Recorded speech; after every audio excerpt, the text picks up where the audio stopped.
নমস্কাৰ বন্ধু-বান্ধৱীসকল আশা কৰো সকলো ভালে আছে মোৰ আন এটি ভিডিঅলৈ আপোনালোকক পুনৰবাৰ স্বাগতম জনাইছো আজি এই ভিডিঅটোৰ জৰিয়তে ক্লাছ 10 অৰ্থাৎ দশম শ্ৰেণীৰ ইংৰাজী পাঠৰ এটা ইম্পৰ্টেন্ট কবিতা লৈছো এ টাইগাৰ ইন দা জু এই পাঠটো অসমীয়া ভাঙনি কৰাৰ লগতে ইয়াৰ কিছুমান ইম্পৰ্টেন্ট পয়েটিক ডিভাইস মই এখিনি ডিসকাশন কৰি দিম তো আপোনালোকে আৰম্ভণিৰ পৰা ভিডিঅটো ভালকে আৰু মনোযোগেৰে চাই যাব প্ৰথমতে আপুনি কবিতাটো পঢ়াৰ আগতে ইয়াৰ ওপৰত যিখিনি কথা আছে সেইখিনি এবাৰ চাই ল'ব তাত কোৱা হৈছে This poem contrasts a tiger in the zoo with the tiger in its natural habitat. তামনে এই কবিতাটোত ন্যাচারাল হ্যাবিটস অর্থাৎ বনাঞ্চলত থকা এটা টাইগাৰৰ লগত বা বাঘৰ লগত চিৰিয়াখানা থকা এটা বাঘক তুলনা কৰা হৈছে The poem moves from the zoo to the jungle প্ৰথমতে কবিতাটো চিৰিয়াখানাৰ পৰা জংগললৈ গৈছে and back again to the zoo আৰু তাৰ পিছত আকৌ কৰলৈ আহি গৈছে মানে জুলৈ আহি গৈছে কম্পেয়াৰ কৰি Read the poem silently once and see which stanzas speak about the tiger in the zoo. তাৰমানে এই কবিতাটো ধুনিয়াকে মনে মনে ভালকে পঢ়িবলৈ কৈছে আৰু কবলৈ কৈছে কোনটো ষ্টেঞ্জাত চিৰিয়াখানা থকা টাইগাৰৰ কথা কোৱা হৈছে and which ones speak about the tiger in the jungle. আৰু কোনটোত জংগলত থকা টাইগাৰৰ বিষয়ে কোৱা হৈছে হেতু বিচাৰিব লাগে বুলি কোৱা হৈছে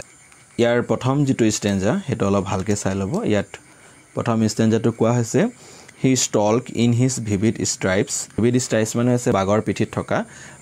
কোলা আৰু হালধীয়া বৰণৰ যেটো আঁচ তাক কোৱা হৈছে আৰু সেই বাঘটোৱে ষ্টলকস কৰি আছে অৰ্থাৎ মনে মনে খোজ কাঢ়ি আছে চিৰিয়াখানাৰ সেই পিঞ্জৰাত The few steps of his cage তাৰ মানে যি চিৰিয়াখানাত বন্দী কৰি থোৱা হৈছে তাত খুব কম ঠাই আছে সেই কম ঠাইতে বাঘটোৱে মনে মনে খোজ কাঢ়ি আছে বুলি কৈছে On page of velvet quiet মানে কোমল কাপোৰৰ কথা কৈ আছে গতিকে কোমল কাপোৰ মানে ইয়াত কি বুজাইছে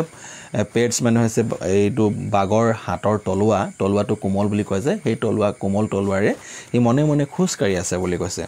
In his quiet range মানে হৈছে ৰেজ মানে হৈছে খং অৰ্থাৎ মনে মনে এটা খং ভাব এটা আছে আৰু সেই খং ভাবটো লৈ পিনে সেই পিঞ্জাত হি খোজ কাঢ়ি আছে প্ৰথম ষ্টেঞ্জাটোত এইটো কথা কোৱা হৈছে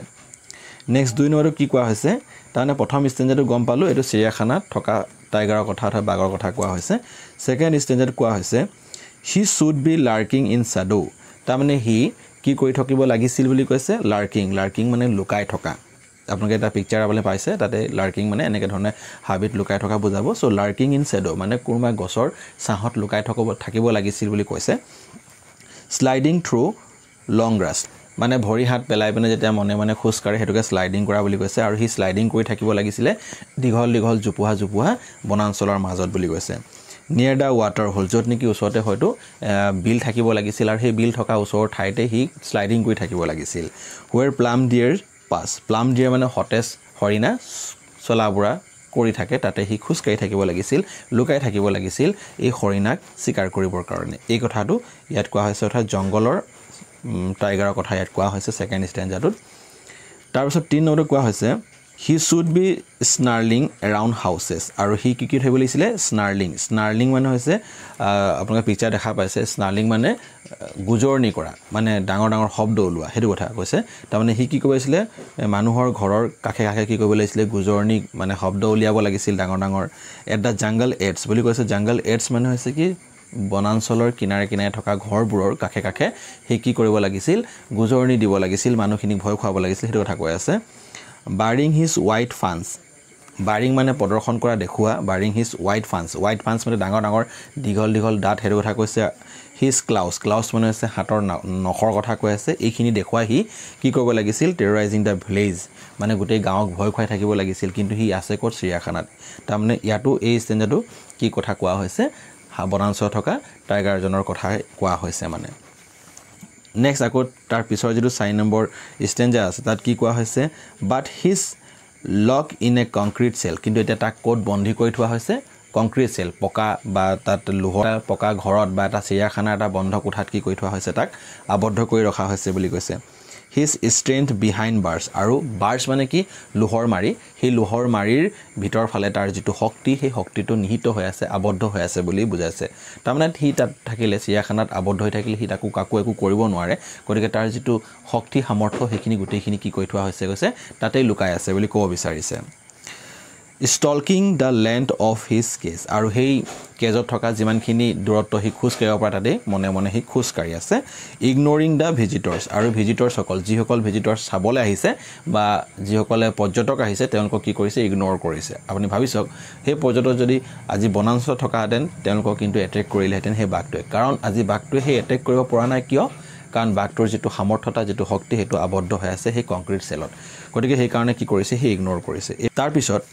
লাষ্টৰ যিটো ষ্টেঞ্জা আছে সেই লাষ্টৰ ষ্টেঞ্জাটো কি কোৱা হৈছে he hears the last voice at night আৰু সি কি শুনিছে বা কি শুনে ৰাতিৰ একেবাৰে শেষ শব্দটো শুনা পায় বুলি কৈছে এটা কি শব্দ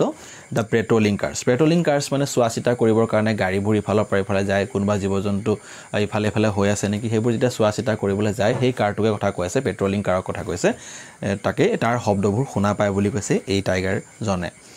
নেক্সট এণ্ড ষ্টেয়াৰ্ছ মানে একেৰাহে চাই থকা উইথ হিজ ব্ৰিলিয়েণ্ট আইজ তাৰ যিটো মানে ব্ৰিলিয়েণ্ট আইজ মানে তাৰ চকুৰ কথা কৈ আছে টাইগাৰৰ চকুৰ কথা কৈ আছে তাৰ নিজৰ ধুনীয়া চকুৰে বা ব্ৰিলিয়েণ্ট জিকমকাই থকা চকুৰে কি চাইছে একেৰাহে চাই থাকে বুলি কৈছে কি চাই থাকে এট দ্য ব্ৰিলিয়েণ্ট ষ্টাৰ্ছ আকাশত থকা তৰাবোৰ চাই চাই সি দিন কটায় বুলি কৈছে গতিকে এইটোৱে আছিল থুলমূলকৈ মই অসমীয়াত বুজাই দিলোঁ ইয়াৰ লেছলি নৰিছ হৈছে ইয়াৰ পয়েট গতিকে এইটো হৈছে থুলমূলকৈ কবিতাটো আৰু এই কবিতাটোত আপোনালোকে যদি ৰাইমিং ৱৰ্ড বিচাৰে তো ৰাইমিং ৱৰ্ড আপোনালোকে দেখা পাব প্ৰথমটো এৰি দ্বিতীয়টো চাব কেজ আছে কেজটোৰ ৰাইমিং ৱৰ্ড হ'ব ৰেজ যেনেকৈ ইয়াতো একেধৰণে গ্ৰাছটোৰ ৰাইমিং ৱৰ্ড হ'ব পাছ তেনেকৈ ধৰণে প্ৰত্যেকটো ষ্টেঞ্জাতে এনেধৰণৰে কি আছে আপোনাৰ ৰাইমিং ৱৰ্ডছখিনি আছে তেনেকৈ ধৰণে আকৌ পাইছোঁ যেনেকৈ কাৰ্ছ হ'লে ষ্টাৰ্ছ এনেধৰণে ৰাইমিং ৱৰ্ডখিনি আমি দেখা পাইছোঁ তাৰপাছত ইয়াত কিছুমান পয়েটিক আপোনালোকৰ ডিভাইচ ইয়াত ব্যৱহাৰ কৰা হয় এটা পয়েটিক ডিভাইচ মানে কি আমি যেনেকৈ কবিতা পঢ়োঁ কবিতা কিছুমান বৈশিষ্ট্য থাকে সেই বৈশিষ্ট্যবোৰকে আমি ইংলিছত পয়েটিক ডিভাইচ বুলি কওঁ এতিয়া পয়েটিক ডিভাইচ কিছুমান আপোনালোকে অলপ চাই ল'ব কবিতাটোৰ যদি মই পয়েটিক ডিভাইচৰ বিষয়ে আলোচনা কৰিব যাওঁ তো প্ৰথমতে আপোনালোকৰ ইয়াৰ যিটো প্ৰথম পয়েটিক ডিভাইচ হ'ব সেইটো হ'ব পাৰ্চনিফিকেশ্যন আপুনি যদি ফাৰ্ষ্ট ষ্টেঞ্জা চাই তাত দেখা পাব হি হিজ এনেধৰণৰ কিছুমান ৱৰ্ড ব্যৱহাৰ কৰা হৈছে গতিকে এই হি বা হিজ শব্দটোৱে ইয়াত কোনো মানুহক বুজোৱা নাই জীৱ জন্তুক বুজাইছে অৰ্থাৎ যেতিয়া আমি জীৱ জন্তুক মানুহৰ প্ৰণাউনৰ জৰিয়তে বুজাওঁ তেতিয়া সেই কথাটোক বা সেই ধৰ্মটোক আমি পাৰ্চনিফিকেশ্যন বুলি কওঁ তাৰপিছতেই 2 নম্বৰ হৈছে আপুনি ভালকৈ অলপ লক্ষ্য কৰিব লাগিব কিছুমান বাক্য য'ত বাৰে বাৰে পুনৰ আহিছে নেকি আপুনি যদি ইয়াত দেখা পায় ইয়াত কোৱাইট মানে ফাৰ্ষ্ট ষ্টেঞ্জাত আপুনি চাব লাগিব